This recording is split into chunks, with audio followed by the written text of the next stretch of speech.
نومبر تک 31 اکتوبر کی شام تک اگر ایسا حالات بنتے ہیں کہ ہمیں وہاں بیٹھنا بھی پڑا تو ہم بیٹھ بھی سکتے ہیں، ادروائز یہ ایک ملک گیر احتجاجی تحریک کا آغاز ہوگا انشاءاللہ 31 اکتوبر سے۔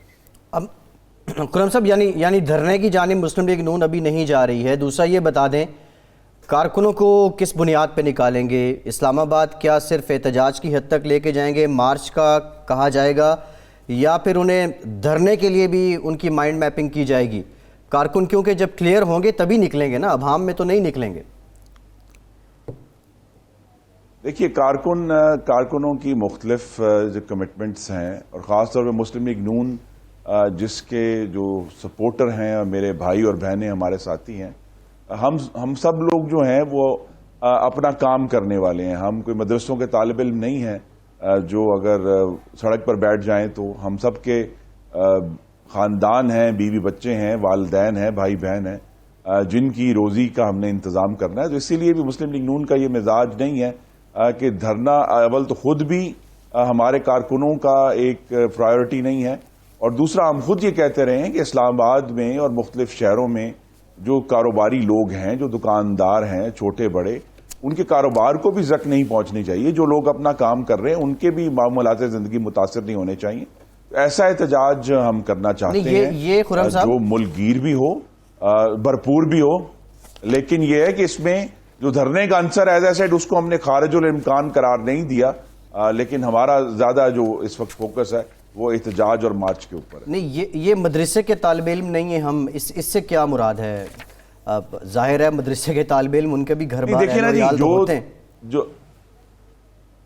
نہیں، لیکن ان کے اوپر وہ روزی روٹی کی ذمہ داری نہیں ہے جس طرح ہمارے کارکنوں پر ہے، اور ان کا مراد ہے کہ وہ فل ٹائم احتجاج کے متمول نہیں ہو سکتے، کیونکہ مسلم لیگ کے لوگ جو ہیں وہ کاروباری بھی ہیں، وہ ملازمت بھی کرتے ہیں۔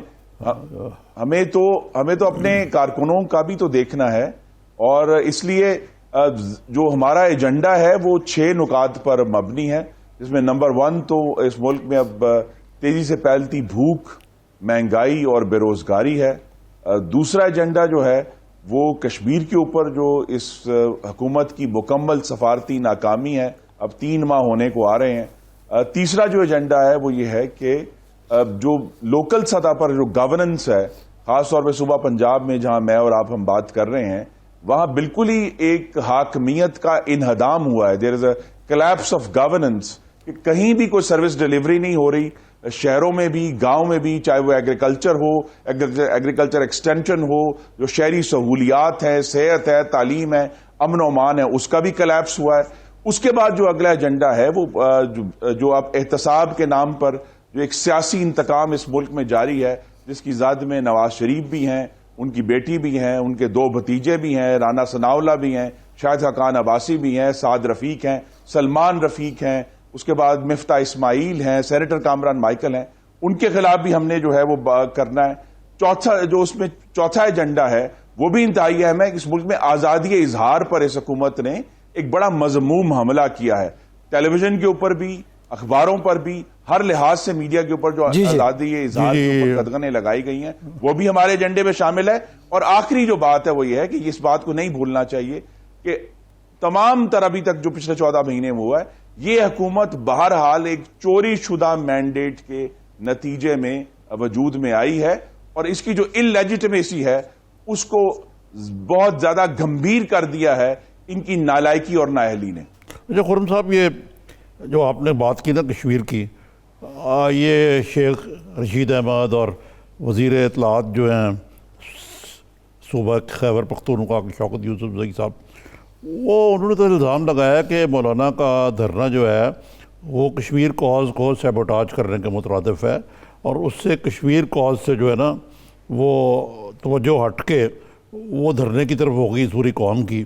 ایک تو ویسے ایک طرف سے شکست خوردگی والی بات ہے کہ وہ خود ہی مان رہے ہیں کہ قوم کی توجہ دھرنے کی طرف ہے، لیکن اس میں ایک سینسر موٹیو یہ بتایا جاتا ہے کہ مولانا کوئی کشمیر کاز سے کوئی کمیٹڈ بھی نہیں ہے، کیونکہ جو ان کی پارٹی کا جو منبع ہے محمود احمد مدنی، انہوں نے تو فتویٰ دے دیا ہوا ہے کہ جی کشمیر جو ہے وہ کوئی بھارت کا اٹوٹ انگ ہے۔ تو اس صورت میں ذرا آپ کو بھی احتیاط کرنی چاہیے. اگرچہ آپ یقیناً اس کے جواب میں یہ کہیں گے کہ جب عمران خان صاحب نے دھرنا دیا تھا تو اس وقت سی پیک کو سیبوٹاج کیا انہوں نے, اگر آپ یہ کہہ سکتے ہیں. چینی صدر کی آمد نہیں ہوئی, پارلیمنٹ پر چڑھائی ہوئی, ٹیلی ویژن پر چڑھائی ہوئی, تو اس وقت تو کوئی آپ کو کوئی آپ کی حکومت کو کوئی ریسپائٹ نہیں ملا. لیکن آج کے تناظر میں جب کہ آپ دیکھیں کہ تیل چھڑکا ہوا سڑکوں پہ, ایک لحاظ سے ڈاکٹرز, بزنس مین, تاجر سب سراپا احتجاج ہیں, عام آدمی جو ہے وہ تنگ آیا ہوا ہے. تو آپ نے جو بات کہی کہ یار یہ حکومت جو ہے کوئی ان کی جگہ کو اور آ جائے تو اس سے کوئی بہتر نہیں ہے, لیکن پھر بھی کچھ تو شہری آزادیاں ہیں نا آپ کو, مطلب ہے پھر بھی بالآخر کورٹ سے ہیں. تو اگر وہ ایسا سسٹم آیا جس کو بلاول صاحب نے اشارہ کیا خدا نہ خواستہ, تو پھر تو سب کچھ وائنڈ اپ ہو جائے گا. جی یہی تو جیسا میں نے کہا, پاکستان کی تاریخ بڑے تلخ سبق ہمیں سکھاتی ہے, لہذا اس کو خارج الامکان بھی نہیں کیا جا سکتا. اور یہی وجہ ہے کہ مسلم لیگ نون کا فوکس جو ہے وہ احتجاج کے اوپر ہے کہ ہم بڑے محتاط طریقے سے عوام کی چیخیں ان حکمرانوں تک پہنچانا چاہتے ہیں. دوسرا نظامی صاحب, میری استدعا ہوگی کہ اس پہ بلکہ ایک علیحدہ پروگرام کریں کہ 5 اگست کے بعد یوں ہم محسوس ہوا ہے اس حکومت کی تمام جو سفارتی کوشش تھی اس کا اینڈ آل اور نقطہ اختتام وہ 27 ستمبر کی تقریر تھی جو وزیر اعظم نے یو این جنرل اسمبلی میں کی. مجھے آپ بتائیے, میں نہیں جان سکا کہ 27 ستمبر سے لے کر اب تک وزیر اعظم اور وزیر خارجہ کتنی انہوں نے ایفرٹ کی ہے کہ کشمیر کا ایشو جو ہے وہ اب یو این سیکیورٹی کاؤنسل میں پہلے تو انفارمل کنسلٹیشن ہوئی تھی, باقاعدہ طور پر ریز کیا جائے. کتنی ایفرٹ کی ہے کہ اس کو U N human rights council میں باقاعدہ نہ صرف ڈیبیٹ کیا جائے بلکہ ریزولوشن کے طور پہ لیا جائے. کتنی ایفرٹ انہوں نے کی ہے کہ آرگنائزیشن آف اسلامک کانفرنس جو ہے وہ بھی اس کے اوپر ایک باقاعدہ جامع طور پر ہندوستان کی جو یہ بڑی ننگی جارحیت ہے اس کی مذمت کرے.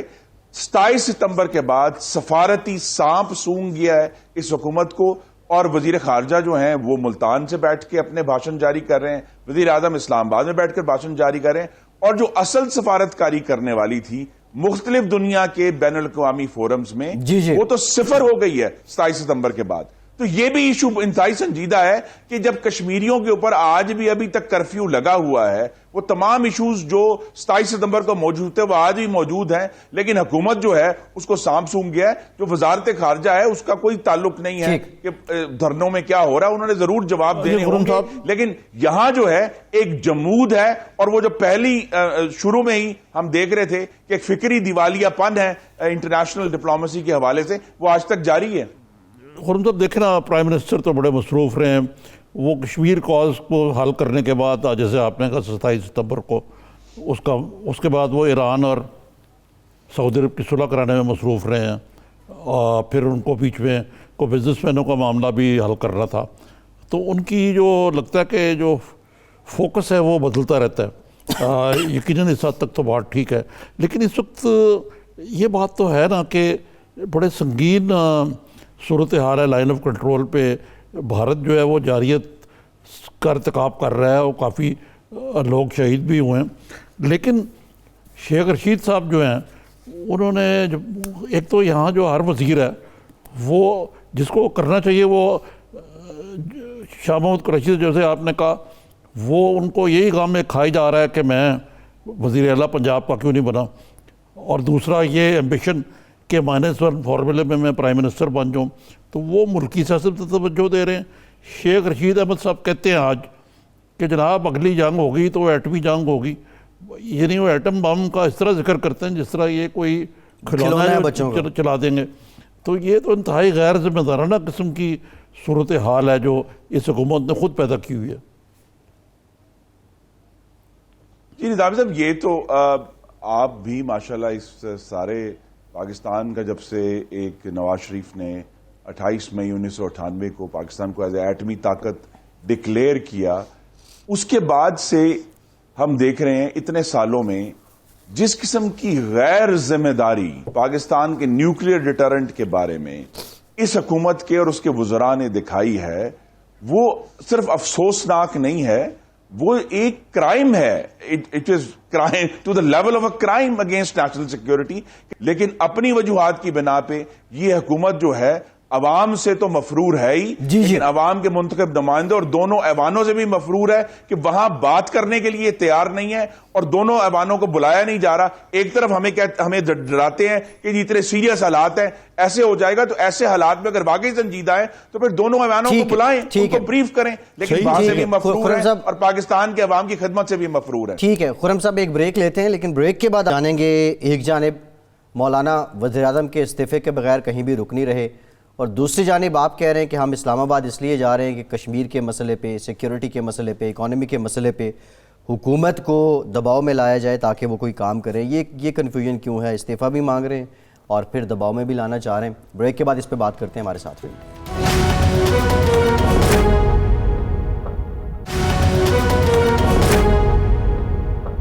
آپ مارچ کے ذریعے حکومت گرانا بھی چاہ رہے ہیں, پھر دوسری جانب آپ یہ بھی کہہ رہے ہیں کہ کشمیر کا جو مسئلہ ہے آپ کی نظر میں وہ اس طرح ہائی لائٹ نہیں ہو رہا, اس کے لیے ویسے کام نہیں ہو رہا جس طرح ہونا چاہیے, اور آپ حکومت سے مطالبہ بھی کر رہے ہیں. ایک جانب حکومت گرانا, دوسری جانب مطالبہ کرنا, یہ کنفیوژن, اس کنفیوژن کا حل کیا ہے؟ کوئی اپوزیشن کا one line agenda crystal clear سامنے نہیں آ رہا. اس کا حل میں پھر دہرا دوں, صاف شفاف اور مداخلت سے پاک انتخابات ہیں, اور کوئی حل نہیں ہے. یہ حل آج بھی ویلڈ ہے, یہ حل 2 ماہ بعد بھی ویلڈ ہوگا, کیونکہ جمہوری معاملات میں جب ایک جمود آ جاتا ہے, آپ حکومت گرانا چاہ رہے ہیں, وہ کشمیر کے لیے سفارتی کو, جی ہم یہ چاہتے ہیں کہ وزیر اعظم جو ہیں وہ اس نقطے تک پہنچیں کہ اس ملک کو ایک نئے انتخابات کی ضرورت ہے, کیونکہ ملک آگے جانے کی بجائے تیزی سے پیچھے جا رہا ہے. اس کی معیشت نیچے گر رہی ہے, مہنگائی بڑھ رہی ہے, جی ڈی پی گروتھ گر رہی ہے, اور ہر گزرتے دن کے ساتھ جس طرح لاکھوں مزدور بے روزگار ہو رہے ہیں, اور ہمارے جو کسان ہیں وہ بڑھتی کھاد کی قیمتوں سے, بجلی کی قیمتوں سے, دوائیوں کی قیمتوں سے, جن میں 200 گنا 400 گنا اضافہ ہو چکا ہے. جب کسان, مزدور, صنعت کار, تاجر, کاروباری سب پریشان ہیں, تو پھر اس معاملے اور ہمیں ایک نظر بھی نہیں آ رہا. ہم نے دیکھ لیا ہے, اور نظامی صاحب بھی جانتے ہوں گے کہ آئی ایم ایف اور ورلڈ بینک کی جو رپورٹس جو پچھلے ہفتے آئی ہیں, انہوں نے کہا ہے کہ یہ معاشی جو ریسیشن ہے یہ اگلے 2 سال تو کہیں نہیں جا رہا. ان 2 سالوں میں جو ملک کی تباہی ہونے جا رہی ہے معاشی لحاظ سے, وہ ملک کو خارجہ طور سے بھی کمزور کرے گی. تو اس کا بہتر اور جمہوری حل, آئینی حل یہی ہے کہ ملک میں نئے انتخابات ہوں. تو خرم دستگیر صاحب, یہ ہمٹی ڈمٹی اگر گر چکا ہے تو پھر یہ باقی تمام کی ضرورت کیا ہے؟ اب تو ٹوٹ چکا ہے, وہ دیوار سے گر چکا ہوا ہے.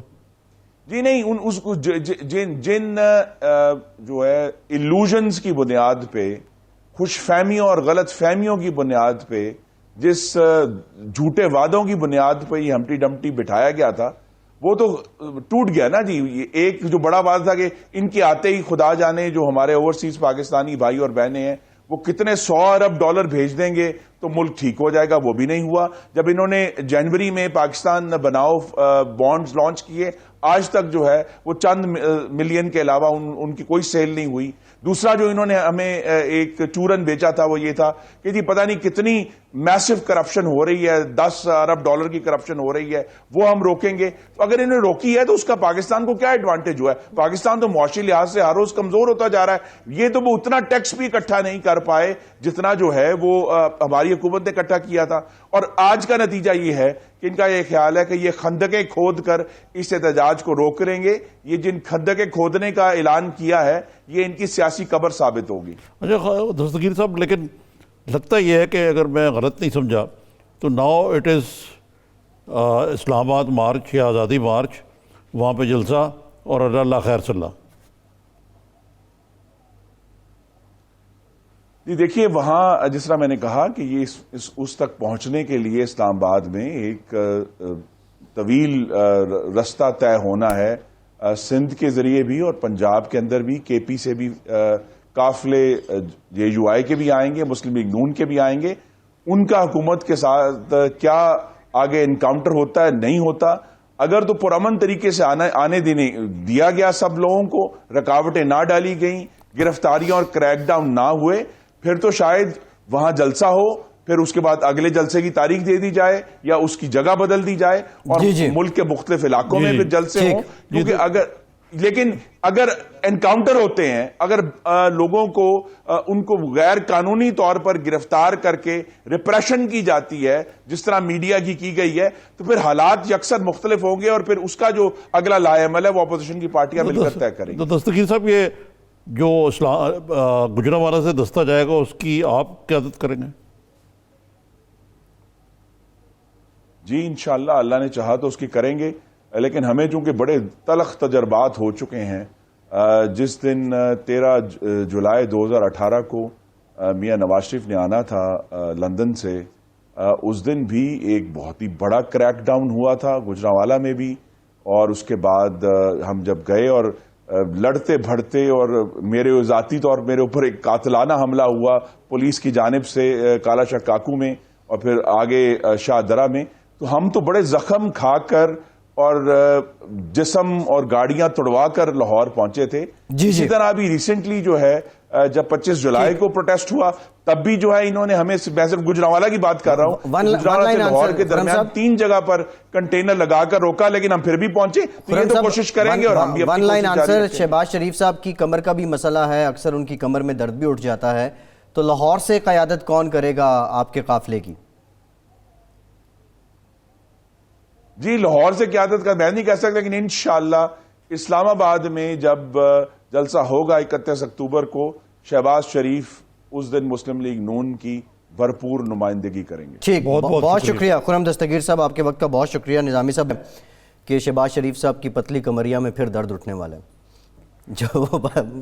کسی کی بیماری کا مذاق نہیں اڑانا چاہیے. ویسے میں بیماری کا مذاق نہیں اڑا رہا, لیکن ان کی کمر کا پاکستان کی سیاست سے بڑا گہرا تعلق ہے. پتلی نہیں, نازک کمریا, نازک کمریا, نازک تو ہے نا ان کو, نازک ہے, ویسے سمارٹ آدمی ہے وہ, پتلی بھی نظامی صاحب مناسب ہی ہے.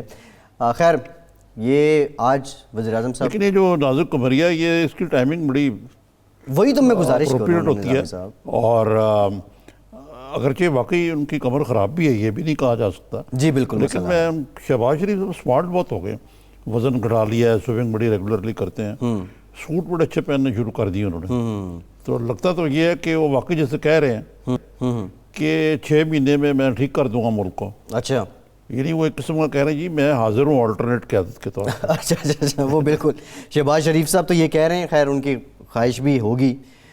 نظامی صاحب, یہ جو فزیکل ٹریننگ کی آپ نے بات کی ہے, ابھی یہ بھی چل رہا ہے کہ مولانا کے جو ڈنڈا بردار فورس ہے اس کے مقابلے میں کچھ پی ٹی آئی کے لوگ ہیں, انہوں نے جوڈو کراٹے وغیرہ اس کی ریہرسل بھی شروع کر دی ہے. لیکن ایک انٹرسٹنگ سا فیکٹ یہ ہے کہ عمران خان صاحب اس سارے دھرنا سینیریو میں انہوں نے پش اپس بھی نکالے تھے, اور ظاہر ہے وہ ایتھلیٹ ہے. یہ بات سنیں, نہ مسلم لیگ جو ہے ایسی پارٹی ہے جو تجاجی سیاست میں کارڈ نکال سکتی ہے, میں کئی دفعہ یہ کہہ چکا ہوں. جی, اور پی ٹی آئی بھی ممی ڈیڈی برگر کراؤڈ ہے. وہ ڈی جے کون سا ہوتا تھا, D J but, D J but کی موسیقی میں تھرکنا, اور ایک پروٹیکشن کے تحت دھرنا کر لینا جس میں آپ کو کوئی کچھ کہہ بھی نہیں رہا, اور بات ہے.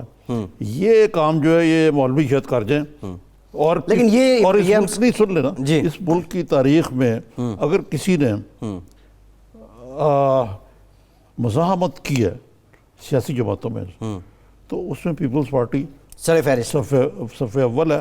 اب آج کی پیپلز پارٹی کا میں نہیں کہہ سکتا, لیکن ابھی تک تو دیکھیں نا, بے نظیر بھٹو نے, آپ کو پتا ہے, نے بھی جان دی اپنی, اور وہ جدوجہد کے نتیجے میں تھا. ایون مشرف دور میں بھی جیالے نکلتے رہے ہیں, ضیاء الحق کا دور تو ایک تاریخ ہے, ایک باب ہے, سیاہ باب ہے. لیکن نظامی صاحب, یہ اس کے بعد یہ جو ریلیجیس جماعتیں ہیں ان کو بھی کچھ نہ کچھ کارکن سخت جان ہونے کا کریڈٹ ضرور جاتا ہے. وہ عمران خان صاحب دھرنے کے دوران ابھی ہم فوٹیج چلا رہے تھے, ابھی پھر بھی ہم چلائیں گے, وہ کس طرح پش اپس نکال رہے تھے کافی. وہ یہ ہم ابھی فوٹیج بھی, یہ پرانی بات کر رہے ہیں, یہ پرانی بات, لیکن اب کیا, اب تو وہ یہ جو پش اپ نکال رہے ہیں اب قوم نکال رہی ہے. اب تو قوم نکال رہی ہے, لیکن کیا مولانا قوم کو ریپریزنٹ کرتے ہوئے سزا کے طور پہ ان کو کہہ رہے ہیں ڈنڈ کڈو. آپ کو ڈنڈ نکالنا ایک سزا بھی ہوتی ہے. جی, ڈنڈ نکالنا سزا بھی ہوتی تھی. مولانا کیا قوم کی ترجمانی کرتے ہوئے اس طرح کے ڈنڈ نکال سکتے ہیں؟ ان سے توقع کی جا سکتی ہے. ویسے نہیں دیکھیں, خان صاحب جو ہیں وہ فزیکل فٹنس سے کئی دفعہ تو آپ نے دیکھا ہوگا کہ فارمل میٹنگ جو ہے جاگنگ سوٹ میں بیٹھے لے رہے ہوتے جی جی جی ایسے ہی ٹھیک ہے نا, ٹی شرٹ اور وہ پہن کے, ان کے لحاظ سے ٹھیک ہے, وہ کیجول آدمی ہیں, وہ بڑے کیئرفل ہیں, وہ اپنی بڑے ایکسرسائز اور خوش ڈائٹ خوراک بھی ہیں اور ایکسرسائز بھی ٹکا کرتے ہیں. تو مولانا تو ایک مولانا ہے نا, پھر وہ آپ یہ توقع رکھیں کہ وہ پش اپس کریں گے, لیکن قوم کے ضرور کڑاکے نکل گئے مشاہد صاحب کی زبان میں آج. اور مولانا کی کمر کو بھی درد نہیں ہے ویسے نظامی صاحب. اچھا قوم میں کڑاکے نکلے کہ نہیں؟ قوم کے کڑاکے بھی نکلے ہیں, قوم کی چیخیں بھی نکلی ہیں. اسد عمر صاحب جن چیخوں کا ذکر کرتے تھے. نظامی صاحب کراچی میں وزیر اعظم پاکستان آج رہے اور مراد علی شاہ صاحب نہیں گئے استقبال کرنے, انکا تھے, اور اس کے بعد ملاقات بھی نہیں ہوئی. اب ہاں ویسے میں آپ سے جانوں گا کیونکہ آپ منسٹر بھی رہے ہیں کہ پروٹوکول کیا ہوتا ہے کہ جب ملک کا چیف ایگزیکٹو کسی صوبے میں جاتا ہے تو کیا صوبے کے چیف ایگزیکٹو کے لیے لازمی ہے کہ وہ اس کا استقبال کرے یا نہیں؟ بریک کے بعد اس پہ بات کرتے ہیں.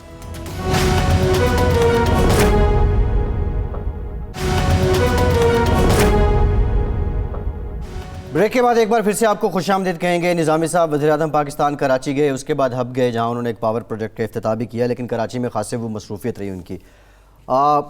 وہاں پہ خالد مقبول صدیقی جو کہ ایم کیو ایم کی نمائندگی کر رہے تھے, انہوں نے خاصے گلے شکوے بھی کیے. جی جی, ہمارے سے وعدے ہی نہیں پورے کیے گئے. حالانکہ وہ منسٹر ہیں, وہ گلے شکوے اسلام آباد بھی کر سکتے تھے.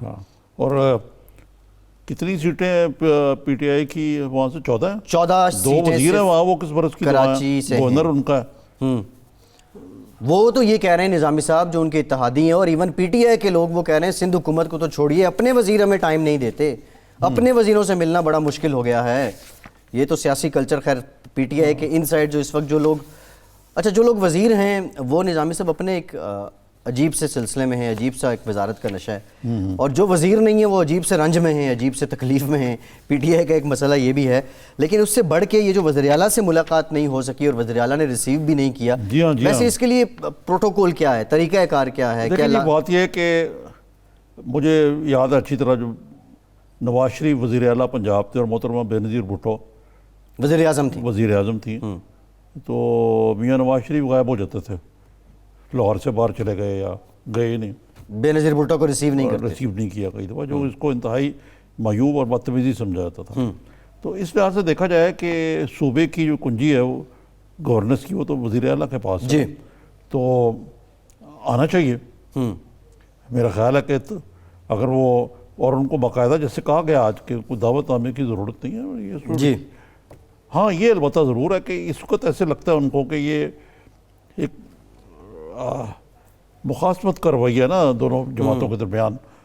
جس طرح زرداری صاحب کو ان کی خرابی صحت کی بنا پر ٹارچر کیا جا رہا ہے, جی جی, وہ تو کہہ رہے ہیں کہ ان کی حالت جو ہے ٹھیک نہیں ہے. آج وہ کورٹ نے کہا کہ میڈیکل ان کا معائنہ ہو, ان کو ہسپتال بھی شفٹ نہیں کرنے دیں, جو مشرف کے دور میں یہ روٹین کی باتیں ہوتی تھیں. لیکن یہاں پہ تو اب یہ بھی کہہ دیا گیا کہ جی جیل کے اندر سے اے سی بھی نہیں ملے گا, اور جو 5 کروڑ سے زیادہ کرپشن کرے گا اس کو C کلاس ملے گی, اور اس کے لیے ایک آرڈیننس قریب آنے والا ہے. آرڈیننس کا دور ہو رہا ہے نظامی صاحب. ویسے یہ آپ نے وزیر اعلیٰ کا ذکر کر دیا, تو وزیر اعلیٰ پہ خود بھی نیب کی انکوائریاں چل رہی ہیں, خود بھی وہ ایک طرح سے ہاں, لیکن کئی دفعہ یہ بھی ہوتا ہے, جس طرح مجھے یاد ہے کہ جب میاں نواز شریف وزیر اعظم تھے اور شہباز شریف وزیر اعلیٰ, تو کئی مرتبہ شہباز شریف نہیں آتے تھے, گورنر پنجاب ان کو ریسیو کرتے تھے. لیکن یہ تو بھائی تھے نا, ان کا تو خیر سلسلہ ہی ایک ہی پارٹی کی حکومت تھی, وہ کہہ دیتے ہوں گے کہ میں نہیں آ رہا. یہ بھی کہہ سکتے ہیں وزیر اعلیٰ جی بالکل کہ جناب میں نہیں آ پا رہا. لیکن میرا خیال ہے کہ جب ان کے آئی ایم شور کہ جب وہ جاتے ہوں گے تو پروگرام تو جاتا ہوگا ان کے پاس. جی بالکل, وہ ان کے جو پروٹوکول کے بندے ہیں دونوں کے, وزیر اعلیٰ کے اور وزیر اعظم کے. یہ اور بات ہے کہ وزیر اعظم ان کو کہیں کہ بھی آپ کے آنے کی ضرورت نہیں ہے. جی بالکل ٹھیک ہے نا. پھر یہ بھی بات ہے کہ ان کو شاید یہ بھی محسوس ہوتا ہوگا کہ وہ چلے جائیں اور وہ سارے وہاں اکٹھے ہوئے ہوں, کوئی عجیب نہ ایسا بدمزگی پیدا ہو جائے. یہ لیکن یہ چیزیں جو ہیں, یہ افسوسناک بات یہ ہے کہ یہ 80 اور 90 کی دہائی میں تو چلتی رہی ہیں. ہمارا خیال تھا ہم ان سے آگے جا چکے ہیں. اب تھوڑا پالیٹکس کو پرسنلائز کر لیا گیا, اگرچہ کہا گیا آج کہ ہمارا کو پرسنل اختلاف, جی, لیکن اگر نہیں ہے تو پھر کیوں ایسے ہو رہا ہے. ٹھیک ہے. اچھا نظامی صاحب, وزراء جو بڑی منسٹریز ہیں ان کے لوگ بھی آج وزیر اعظم کے ساتھ تھے. ایم کیو ایم کے شکوے بھی تھے, جی ڈی اے کے شکوے بھی تھے, پی ٹی آئی کے شکوے بھی تھے جو وزیر اعظم کے سامنے رکھے گئے. وزیر اعظم کو اتحادیوں نے وعدے بھی یاد دلائے. ایسے لگ رہا ہے کہ کراچی کے مسائل کو لے کے پرائم منسٹر خاصے سنجیدہ ہیں اور وہ لیکن یہ پرائم منسٹر جو ہیں وہ بڑی لمبی سوچ ہے ان کی. وہ کراچی میں ان روڈ تو کر لی انہوں نے, وہ سندھ میں بھی ان روڈ کرنا چاہتے ہیں جی ڈی اے کے تھرو. اور یہ جو لاڑکانہ کا الیکشن انہوں نے جیتا ہے, اگرچہ بلاول صاحب کہہ رہے ہیں کہ اس میں دھاندلی ہوئی ہے اور یہ سارا کچھ اپنی جگہ پہ, لیکن یہ بھی ایک بہت بڑا سیٹ بیک ہے پیپلز پارٹی کے لیے, پیپلز پارٹی کے لیے. اور میسج بھی ہے, کوئی میسج ہے کہ بھائی آپ کو پرفارم کریں گے تو آپ آگے چلیں گے, اور یہ کوئی ضروری نہیں ہے کہ ووٹوں کے نام پہ آپ کو ووٹ پڑتے رہیں. اور یہ ایک وجہ ہے کہ شاید پی ایم ایل این تو تیار ہو جائے کہ جی نئے الیکشن کرائے جائیں. جی ان کو کیا فائدہ ملے گا نئے الیکشن سے؟ دیکھیں نا سندھ میں ان کی آلریڈی گورنمنٹ ہے, ایک بات یاد رکھیں آپ, ایسے ہی ہے. اگر الیکشن بھی ہو گئے نئے تو پنجاب میں تو ان کی حکومت نہیں بنے گی پیپلز پارٹی. جی ایسا ہی فارغ ہو چکے ہوئے. وفاق میں بھی مجھے ممکنات نظر آتے ہیں. ٹھیک ہے, تو ان کو کتنے نفلوں کا سوار ہے نئے انہوں نے پھر وہی جا کے سندھ میں حکومت کرنی ہے. ایک اور جو بلاول صاحب نے آج وارننگ بھی دی ہے, جی جی, تیسری قوت جو ہے ان کو خطرہ ہے, تیسری قوت ہے اگر آ جائے, جی جی, ایسا کوئی مجھے نظر نہیں آ رہا, تو وہ سب سے پہلے کیا کریں گے؟ وہ تو ان لوگوں کو جو کرپشن کے الزام میں کیس وائنڈ اپ فائل بند, وہ تو سزا یا جزا سمری کنوکشنز کر دیں گے نا. جی بالکل ایسے. اچھا مشرف کی نیب تو ایسی تھی نا. جی مشرف کی نیب تو ایسی ہی تھی, لیکن خیر نیب سے متعلق مزید کیا بات کرنی ہے. ایک کمیٹی بنا دی ہے نیب نے آج, وہ تاجروں والے جو معاملات تھے 6 رکنی کمیٹی بنائی ہے, جس میں ایک نام ہے سی پی ایل سی کے جمیل یوسف صاحب کا. جی جی, وہ ایف پی سی سی آئی کے بھی ہیں. لیکن علی جمیل جو ہیں ان کے صاحبزادے, جی جی, وہ بہت بڑے خود بھی بہت بڑے انٹرپرینر بن چکے ہیں وہاں. ایسی خوبصورت ان کی ایک بلڈنگ ہے, میں نے دیکھی وہاں.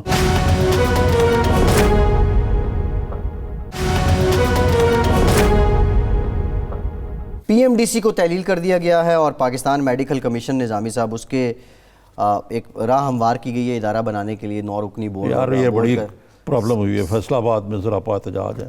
یہ ایک بڑا نوبل پروفیشن ہے. یہ لاہور میں آج جیل روڈ بند رہا ہے, فیروز پور روڈ بند رہا ہے, بڑا بند رہا ہے. یہ ڈاکٹر اور ان کے پیرامیڈکس جو ہیں یہ سڑکوں پہ نکل آئے. پشاور میں بھی احتجاج, پشاور میں بھی احتجاج ہو رہا ہے. اور یہ خالی یہ آرڈیننس سے نہیں ہوگا, ان سے بیٹھ کے بات کریں.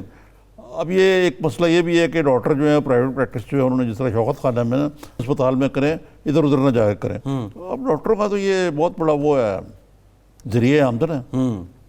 اور ہسپتالوں میں بھی یہ جو کنسلٹنٹ ہیں لوگوں کو سہولت ہے. مثلا نیشنل ہاسپٹل میں ہر قسم کا ڈاکٹر اویلیبل ہے. اگر وہ خالی جو فرض کریں کہ جو یہ ہاسپٹل ہے, کیا نام ہے جو لاہور کا مشہور ہاسپٹل کیا؟ جی جی, اب نام کیا لینا, نظامی صاحب چھوڑیں نام لینے کو. نہیں میں بات کر رہا ہوں جو سرکاری اسپتال ہے. جی جی, سرکاری تو گنگا رام ہے, جناح ہاسپٹل ہے, جناح ہاسپٹل کی بات کر رہا ہوں. اب جناح ہاسپٹل ہے مثلا, اس میں بڑے بڑے اچھے وہ ڈاکٹر ہیں, لیکن وہ پھر ادھر پریکٹس کریں گے. یہ تو نظامی صاحب ایک روایتی دھندا ہے نا, نسل در نسل. لیکن اصولی طور پہ یہ بات غلط نہیں ہے جو حکومت کہہ رہی ہے. ہاں, لیکن یہ تو ہوئی نا کنسلٹنٹ کی بات. لیکن جو عام ڈاکٹر ہے, اب بات پتہ کیا ہے, یہ آہستہ آہستہ یہ بڑھنا شروع ہو جائے گا. اس کی وجہ ہے کہ بے روزگاری اپنی انتہا کو پہنچ چکی ہے. ابھی آج یہ اندازہ کر رہے تھے کہ گاڑیوں کی ڈاؤن سٹریم جو انڈسٹریز ہیں ان کا حال آپ دیکھیں, خود اخباری صنعت کو دیکھ لیں آپ. جی اچھا نظامی صاحب, یہ اخباری صنعت سے یاد آیا کہ آسٹریلیا میں آج جو اخبار ہیں انہوں نے فرنٹ پیج کو رائٹ ٹو نو کیا, ایک ہیش ٹیگ پہ احتجاج کرتے ہوئے, ایک تھیم پہ احتجاج کرتے ہوئے. انہوں نے کہا ہے کہ when the governments keep the truth from you, what are they covering?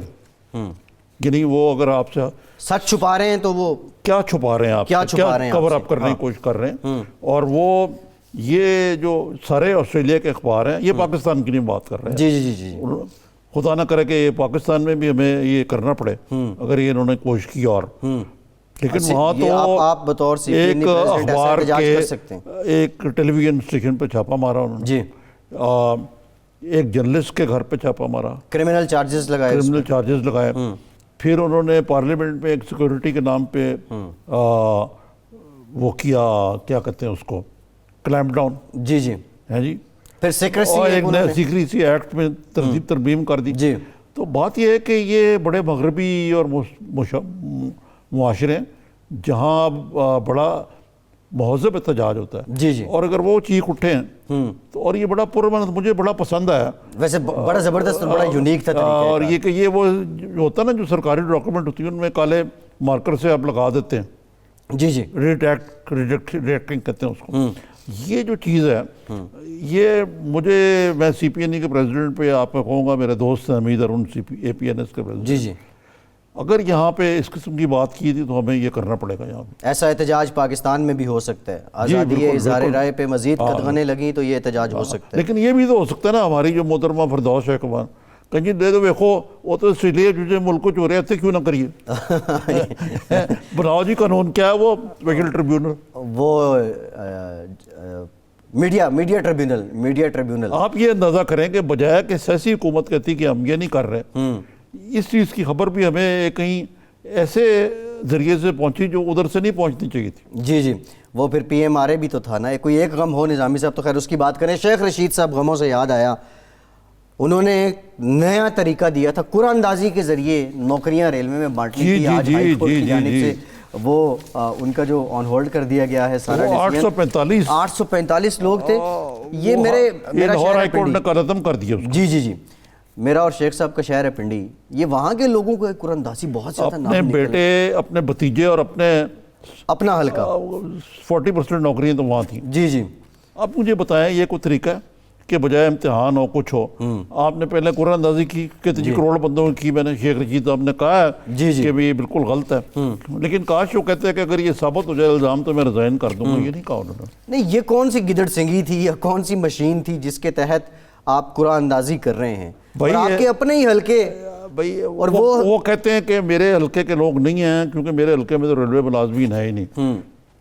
اب پتہ نہیں کس نے جھرلو پھیرا ہے. نظامی صاحب یہ بات غلط کہہ رہے ہیں. اور وہ یہ کہتے ہیں یونین والے جو ہیں وہ لگے ہوئے ہیں ایسی خواہ امپلائیز یونین جو ہے. صاحب یہ بات غلط کر رہے ہیں. ان کے حلقے میں تو اکثریت ریلوے ملازمین کی, اور وہ ریلوے دیکھیں جی دال میں تو کچھ کالا ہے نا. جی جی بالکل ایسے ہے. اور یہ دیکھیں جو خاص طور پہ عمران خان صاحب جو میریٹوکریسی کی بات کرتے ہیں. جی جی. آج میں دیکھ رہا تھا وہ خسرو بختیار جو ہے وزیر منصوبہ بندی, اتنے کیسز ہیں اس پہ نیب کے, اتنے الزامات ہیں.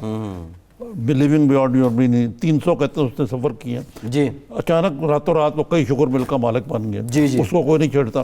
شیخ رشید سے کوئی جواب طلبی نہیں کرتا. پرویز خٹک صاحب سے ان پہ بھی تو معاملات ہیں, ان سے نہیں پوچھا جائے. وہ بڑی کوشش کر رہے ہیں نظامی صاحب. اچھا یہ مذاکرات سے ذرا سمجھا دیں. مولانا کہتے ہیں استعفیٰ وزیر اعظم دیں گے تو بات ہوگی, دوسری جانب کہتے ہیں کہ رہبر کمیٹی کا مینڈیٹ ہے مذاکرات کرنا. واٹ از دس؟ یار یہ انگریزی میں ایک لفظ ہوتا ہے شراڈ, اردو میں آپ کہہ سکتے ہیں یہ گورکھ دھندا ہے ایسی. مطلب کچھ نہیں ہے, مطلب عام زبان میں گولیاں کروا رہے ہیں مولانا. مولانا بھی گولیاں کرا رہے ہیں. نہ حکومت سیریس ہے نہ یہ سیریس ہے. حکومت کا خیال یہ ہے کہ ہم ایڈمنسٹریٹو مین سے اس کو کنٹرول کر لیں گے. اگر انہوں نے کوئی سیاسی انداز میں کنٹرول کرنا ہوتا تو یہ مذاکرات ہوتے ہیں. ایڈمنسٹریٹو مین, یہ جو کنٹینرز لگ رہے ہیں, راستے بند ہو جائیں گے, لوگوں راستے بند ہوں گے, لوگوں کو گرفتاریاں ہوں گی, کریک ڈاؤن ہوگا. لیکن یہ نہیں کرنا چاہیے ان کو. اس کو میاں نواز شریف نے بہت اچھے طریقے سے ہینڈل کیا تھا. اس نے خان صاحب کو تھکا مارا 126 دن میں. امپائر کی انگلی کھڑی نہیں ہوئی. اب تو امپائر ہے ہی ان کے ساتھ, تو کیا انگلی کھڑی ہوگی. تو یہ ان کو آنے دیں کہ بیٹھ جاؤ یار. اول تو اب وہ خود ہی پیچھے ہٹ گئے. جی جی. جلسہ کر رہے ہیں, جلسہ کر دیں کہ جی آئیں جی آیا نو. دوسرا نظامی صاحب اپوزیشن ایک لائن پہ نہیں ہے, اپوزیشن جنکشن پہ کھڑی ہے. نون لیگ کچھ کہتی ہے, پیپلز پارٹی کچھ کہتی ہے, کوئی کچھ نہیں کہتی یار. دیکھیں آپ یہ سمجھ رہے ہیں نا جو میں نے شروع میں بات کی تھی پروگرام کی, آپ سمجھتے ہیں کہ سارے پتے وہ آپ کے سامنے رکھتے ہیں. نہیں, پتے سامنے نہیں رکھے. لیکن ایک بات جو ہے واضح ہے کہ بڑا اس چیز کو ہم نے کہا کہ دونوں بھائیوں میں بڑا اختلاف ہے, میاں نواز شریف اور شہباز شریف. لیکن دیکھا جائے تو میاں نواز شریف بھی شہباز شریف کے موقف کے قریب ہیں اور شہباز شریف ان کے موقف کے قریب ہیں. درمیانہ راستہ فائنلی نکال لیا. اور یہ قربت, اور بلاول نے تو آج بالکل کلیئرلی کہہ دیا. جی, بلاول نے تو بڑا کلیئر کہہ دیا, اور یہ تحفظات کا اظہار بلاول پہلے بھی کرتے ہیں. شہباز شریف اور نواز شریف مڈل وے پہ کیوں پہنچے؟ کہ اس کی یہ وجہ تو نہیں ہے کہ حمزہ بھی اندر ہے اور مریم بھی اندر ہے, اور دونوں بھائیوں نے ڈائریکٹلی نہیں, میں نے جب شروع میں بات کی نا, پروگرام میں بھی کی میں نے ان سے بات کرتے ہوئے, یہ چیز جو ہے کوئی نہیں چاہ رہا کہ سسٹم وائنڈ اپ ہو, کیونکہ سسٹم وائنڈ اپ ہو تو بڑی سختی ہو. بالکل ٹھیک ہے. نظامی صاحب پروگرام کا وقت ختم ہو گیا. بہت شکریہ. آج کے پروگرام سے اتنے. فیصل عباسی کو اجازت دیجیے.